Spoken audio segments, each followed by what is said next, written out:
This morning, what we're going to be doing is talking, actually, at the last series. I'm in the last series of this year-long theme of the road less traveled. And this last couple times, I'm going to be talking about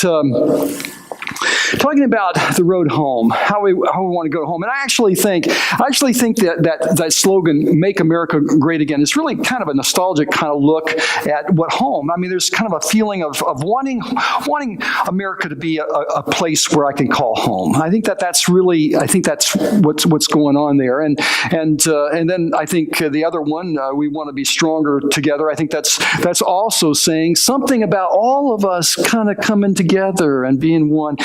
There's something inside of us that's just goes down deep that we want to be made right. That something's not right, and we want to be made right. There's just something, and I think this is one of the longings that we have for God Himself. It's a desire that we have.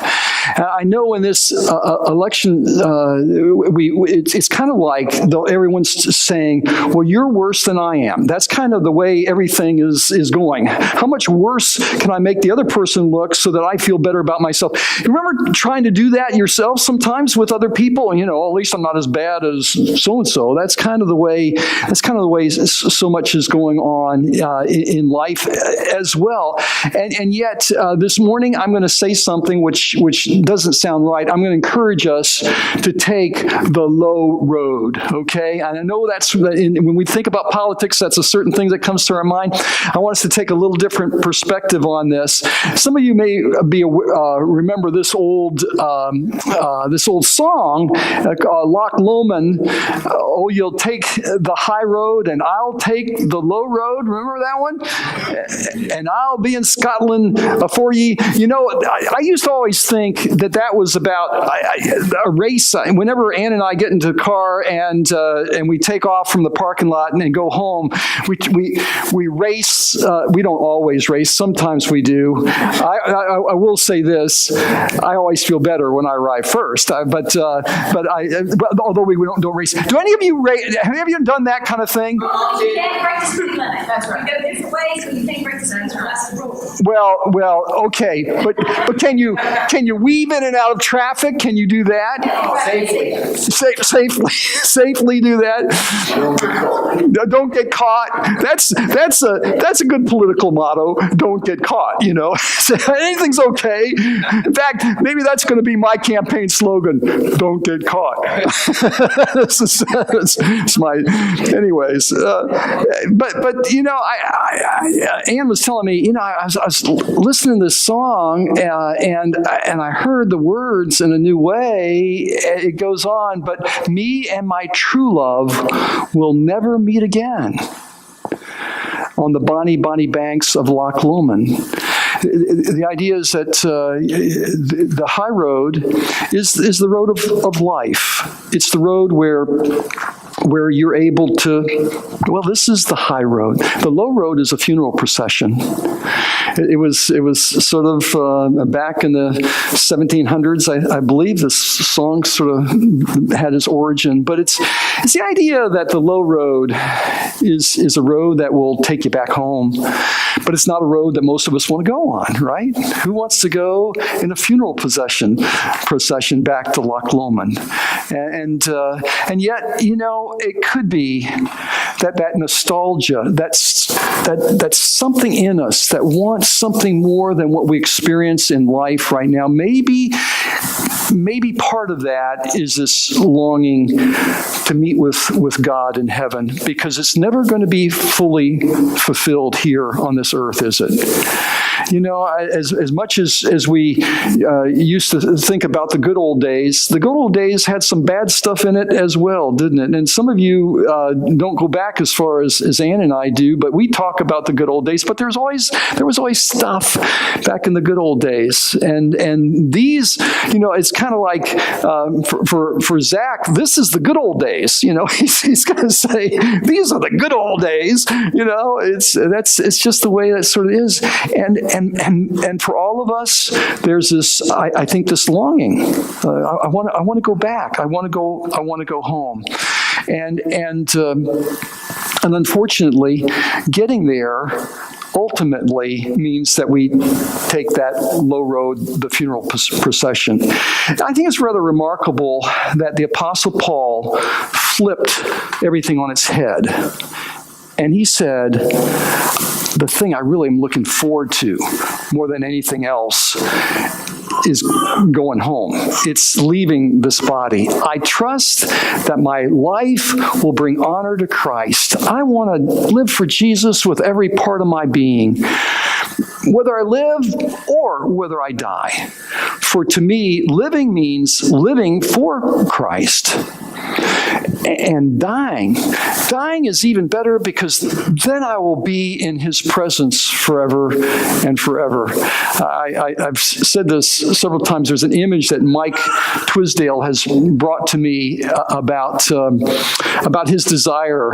He says, my prayer, my goal is to get so close to Jesus that I see the lines in his face. I want to get that close up to him. But I don't know that any of us gets that close until the day that he welcomes us home. He grabs the hand of John Casey and says, John, love the way you and Kiki can sing up there, but I've got something even better in store for you. I love, by the way, isn't that a great sound? Dee Dee, Kiki, Matt, that group, man, gosh, you guys are something else. This is really special. And we love you too, Dee Dee. Yeah. Paul named a local laundry detergent after that today, called Gain. that is really bad. You know what? That was an attempt at a joke, wasn't it, Ron? And you know, while that's a worse joke. That I like you telling jokes that are even worse than mine. That is hard to do, but it makes me feel better. Yeah, it did. That sort of did. Thank you for that. That whole idea of the low road, the funeral procession that brings us into the presence of God is not something most of us would say, okay, yeah, that's what I call better. What I call better is the high road. I want to stay on this side of the earth. This is what I want. In fact, what most of us want is the impression. We want to give off the impression that even while we are on this side of the earth, that we are doing better than the people around us. We want to have the impression that our car is better than somebody else's car. We want the impression that our house is better than somebody else's house. We want the impression that my job is better and more important. So I want the impression that I work harder than somebody else. And when we come to church, I want to give the impression that I'm more spiritual and I'm more holy than somebody. I mean, we all want this thing that sort of gives us off this impression that somehow I am on the high road. The high road is something that others have to look up to. And there's an old novel written by Oscar Wilde. I wonder if you can guess what this one is called. Anybody remember it's a novel that's pretty famous, actually. One of the first, some people consider it one of the 100 greatest novels of all time. It's called The Picture of Dorian Gray. And the idea behind it, Dorian Gray made a deal with the devil, and the deal was this. After this picture is painted of me, I wish that picture would grow older, but I would not. You know, I wish that everyone around me would see me as just being me, and the picture would just continue to get older. It's really was a statement about the soul of Dorian Gray. He was saying, on the outside, I want to look really good. But the inside might be taking a toll when we so desire the high road, that one kind of high road, the high road of impression, the high road that says I am above everyone else, the high road that I'm better than you are, the high road that somehow I've made it. That high road, somehow that image is everything mentality. That road does something to what's going on inside of us. Dorian Gray, every time he'd come back and look at his, he would go off and do all kinds of stuff. He'd do anything he'd want, and then he would come back and look at that picture. The picture would become uglier and uglier until a point that he just put a curtain over top of the picture. He didn't want to see it anymore until finally, at one point, he takes this knife. He couldn't stand looking at that picture, and he stabs the picture. But it was his soul that he was stabbing in the process. He killed himself. The picture of Dorian Gray speaks so much about the nature of who we are. We present something, but there's something else going on inside of us. This is the nature of who we are as human beings. And this is one of the reasons why Jesus said it's so important that you don't wear masks. It's so important that you are the same inside and out. It's just so important that we're able to let go of that mask and say, this is what I'm really like. There's warts and all, stuff and all. This is what I'm like. Jesus, when he preached that great Sermon on the Mount, he shared these words. Watch out. Don't do your good deeds publicly to be admired by others, for you will lose the reward from your Father in heaven. Don't try to impress other people. Do things for Jesus' sake. Have you ever gone to the parking lot and picked up some trash?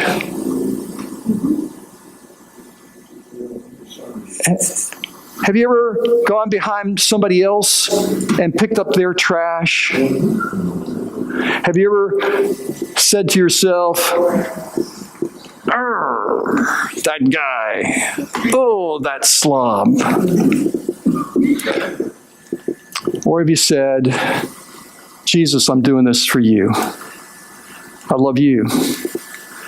You see so often what we're doing, and it happens so many times, people will do things so that somehow other people will either pat them on the back or start doing the right thing themselves. And when it doesn't happen, there's anger and there's resentment and there's bitterness. And so often then people then say, the heck with it, and I'm going to go my own way.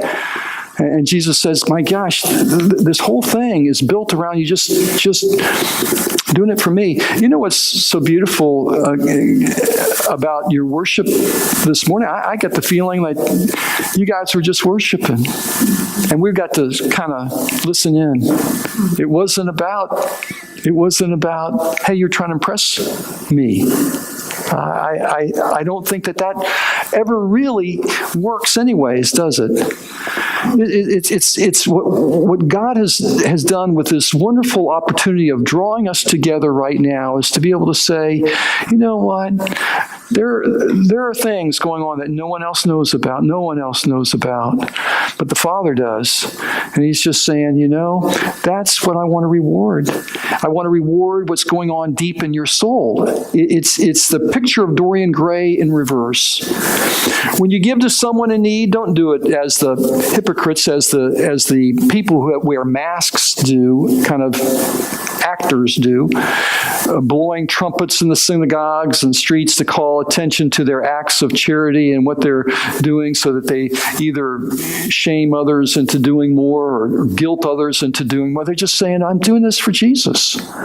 I just want to do this for Jesus. I tell you the truth, they've received all the reward they will ever get. But when you give to someone in need, don't let your left hand know what your right hand is doing. Give your gifts in private, and your Father who sees everything will reward you. This is my desire. I want to do this. I want to build in a whole lot of people just this idea that that's just the nature of who I am. I'm a giver. I'm someone who is doing things just because I love God. I love Jesus. When you pray, don't be like the hypocrites, those play actors, those people who wear masks, who love to pray publicly on street corners and in the synagogues where everyone can see them. I tell you the truth, that is all the reward they will ever get. But when you pray, go away by yourself, shut the door behind you, pray to your Father in private, then your Father who sees everything will reward you. You know, we have this great privilege of taking the low road that no one notices, no one applauds, no one says, "Hey, you're doing wonderfully well, you're doing great." It's just the road that we're to be taken because God has called us to it, and He says, "I'm going to reward you. I'm going to reward you because no one knows what you're doing. I'm going to reward you because you're doing it solely to please me." It's counterintuitive to the way we do things in life today. We want to do, everyone else is saying, you got to be noticed. You got to do things so other people recognize you. But this is not the plan, the purpose of God. You know, we've got all kinds of TV evangelists who are on that high road, and mega church pastors who are on that high road, and denominational executives who are on that high road, and then they train wreck, and we say, gosh, what happened to these guys? Well, the problem was the image and what was going on underneath were two really radically different things, and it's happening all the time.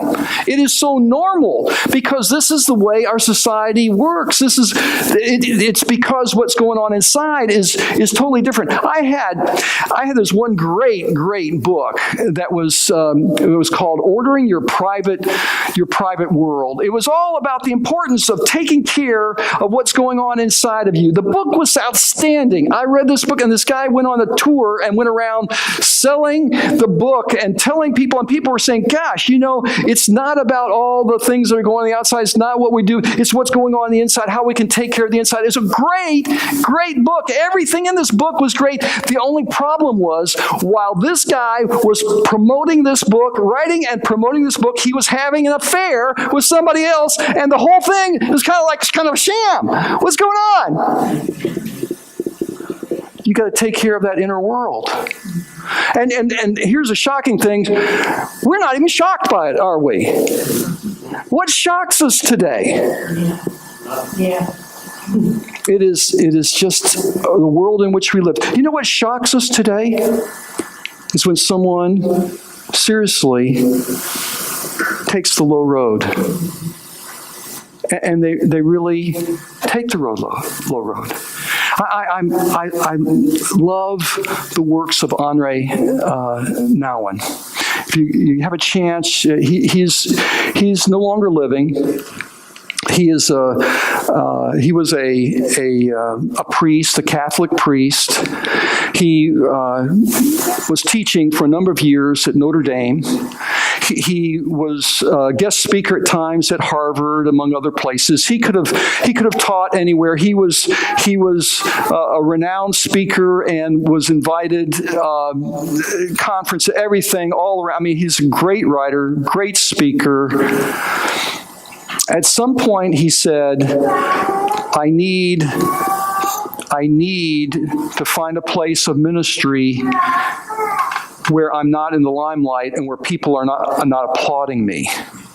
And so he took on a ministry at this place called L'Arche, which was for the most severely mentally handicapped people. It's people physically, and it was adults who were like infants, like Yanni, who you had to take care of in this way. They had to be fed and bathed and clothed, and that became his ministry. And he said, I've understood something about Jesus. He said, I couldn't be happier. I've discovered something about following Jesus in this context. This is one of the things he said. The compassionate life is the life of downward mobility, taking the low road. In a society in which upward mobility is the norm, downward mobility is not only discouraged, but even considered unwise, unhealthy, or downright stupid. Who will freely choose a low-paying job when a high-paying job is being offered? Who will choose poverty when wealth is within reach? Who will choose the hidden place when there is a place in the limelight? Who will choose to be with one person in great need when many people could be helped during the same time? Who will choose to withdraw to a place of solitude and prayer when there are so many urgent demands from all sides? He goes on to say, my whole life, I've been surrounded by well-meaning encouragement to go higher up. And the most used argument was, you can do so much good there for so many people, but these voices calling me to upward mobility are completely absent from the gospel. Jesus said this, anyone who loves his life loses it. If anyone who hates his life in this world will keep it for eternal life. And by hate, it's not this internal, I don't like myself. The idea is choosing. Hate really has the idea of, love is the idea of choosing. Whoever chooses his life. If anyone hates or chooses his life, who says it's not this life, but it's the next that's important. That's who he says is the value system. It's not a matter of. And Jesus talked about hating your parents. It wasn't saying you're supposed to get angry and upset with them. It's just saying you don't choose them as the top. That God is above you. You don't live for that value. It goes on to say, unless you become like little children, you will never enter the kingdom of heaven. In a time when children were discarded and pushed aside and left to their own devices so often and expected to be sort of like little servants, these messages from Jesus were rather radical, but it wasn't just children. He'd lift up tax collectors and sinners and prostitutes and lepers and Samaritans. And he goes on and says, okay, this is what I want to do. I want to turn everything upside down. The low road is the road I want you to take. He said this, when you put on a luncheon or a banquet, and we'll be doing that just a little bit, don't invite your friends, brothers, relatives, and rich neighbors, for they will invite you back, and that will be your only reward. Instead, invite the poor, the crippled, the lame, and the blind. Then at the resurrection, the righteous God will reward you for inviting those who could not repay you. Ann and I were talking about a Christmas we had here many years ago, and we had a group at that time called the Pit Crew, and these were a number of guys that came out of the VA hospital, and somebody had invited them over to their house on Christmas Day, and they said, my gosh, we've never had a Christmas quite like this. It was kind of interesting. They said it was the best Christmas we ever had, because there were some people that could never invite us back, could never give us a gift in return.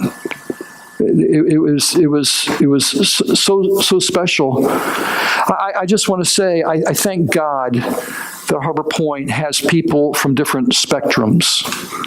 That we have people who are black and white. And with Brett, it's somewhere we're not sure what he is. It's he's his own. And then Brett, and then we got young, and we got old, and we got in between. And we've got people who are gifted figuring out when electricity goes haywire, and others that just say, well, it's kind of magic when that comes on. And just, we got people whose one side of the brain works, and people whose other side works better. It's just thank God. See Barbara up there. You should have seen Barbara on Friday night. Barbara was in her element. It was Barbara. When Barbara gets in her element and she's got a microphone, it's nothing quite like it. It's just there's Barbara. She's lost in worship. She's a gift. She's a gift. And guess what? in the midst of all this, we've got gifts and liabilities, don't we all? How many of you kind of wonder, what in the world did God give me liabilities as well as gifts? I got them both. I got two things working inside of me. I've got these things they're going the right direction, got things going the wrong direction, and God said, I really think one of the reasons is because we need this. Have you ever wondered what would happen if you did everything the right way all the time? You wouldn't need, and it'd be kind of boring, and we wouldn't need each other, would we, Brett? And we wouldn't need to say some really important words like, I'm sorry. Will you forgive me? I messed up. Gosh, those words are awfully important. They're awfully important to say and to hear. How many of you have all of a sudden your relationship has done a 180 when somebody was able to say to you, hey, I messed up, I'm sorry. And all of a sudden you've had a friend that you never knew that you could have.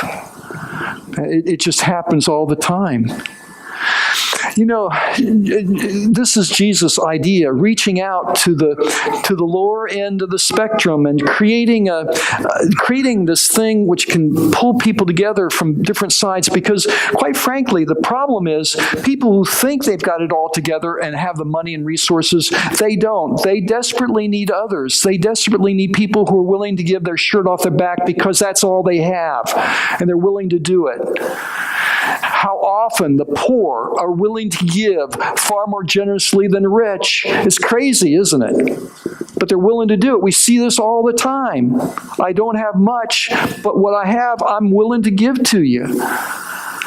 It's just the way God seems to work.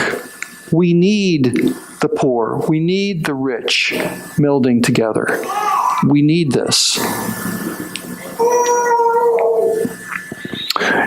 Jesus, last time he got together with the disciples, said to them, you know that among the Gentiles, the rulers lord it over them. The great men make their authority felt. Among you, this is not to happen. No, anyone who wants to become great among you must be your servant. And anyone who wants to be first among you must be your slave. Just as the Son of Man came not to be served, but to serve and to give his life as a ransom for many. This is Jesus' ministry. And he says, this is to be our ministry. How can I help you? How can I help you? That's the whole emphasis. There's a book came out a few years ago. It's called Jesus CEO, and I'm thinking, oh my gosh, that's so far in my mind from what Jesus had in mind. Following the example of Jesus, a CEO who built a disorganized staff of 12 into a thriving enterprise, a handbook for corporate success details a fresh, profound approach to motivating and managing others that translates to any business. I'm thinking, gosh, Jesus has been co-opted in so many ways. I don't think he wanted to become CEO of a large mega organization. I don't think that was his idea at all. And I don't think the idea is, hey, we can follow the Jesus model of being CEOs. I don't think that's what he had in mind. I think it was so radical. He was saying, wait a second, I just want to help a prostitute. I just want to help those that are desperately messed up. I want to help the lepers. I just want to help, and I just want to get you doing the same thing. I want to get one person taking hold of this and somebody else. It wasn't like, hey, I've now got the system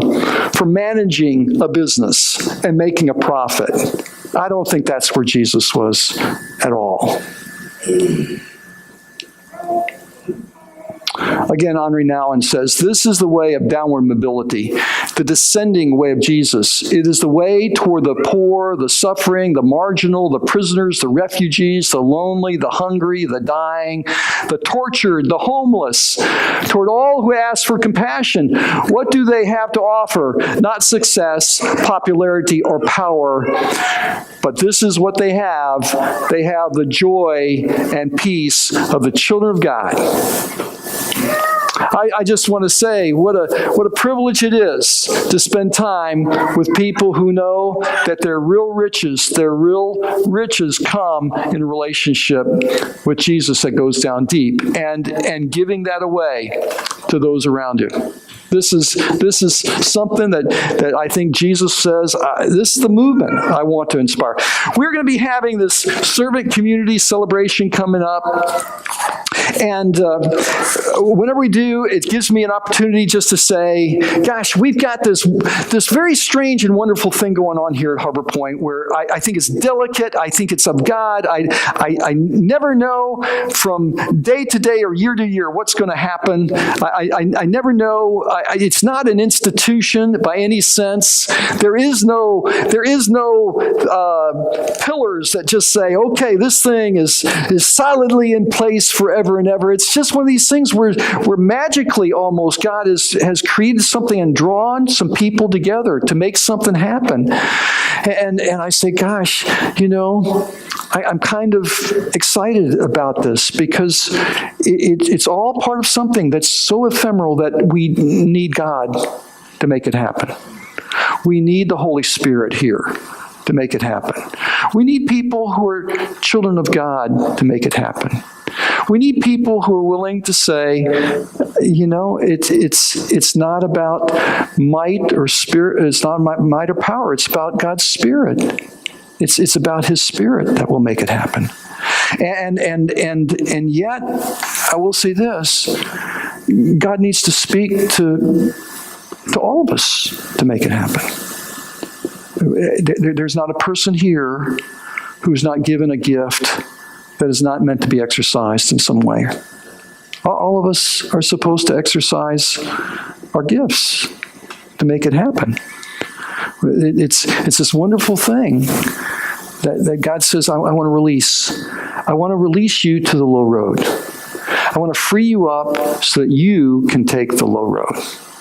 I want you on that low road that will enable others to come alongside you. I want you to take the low road.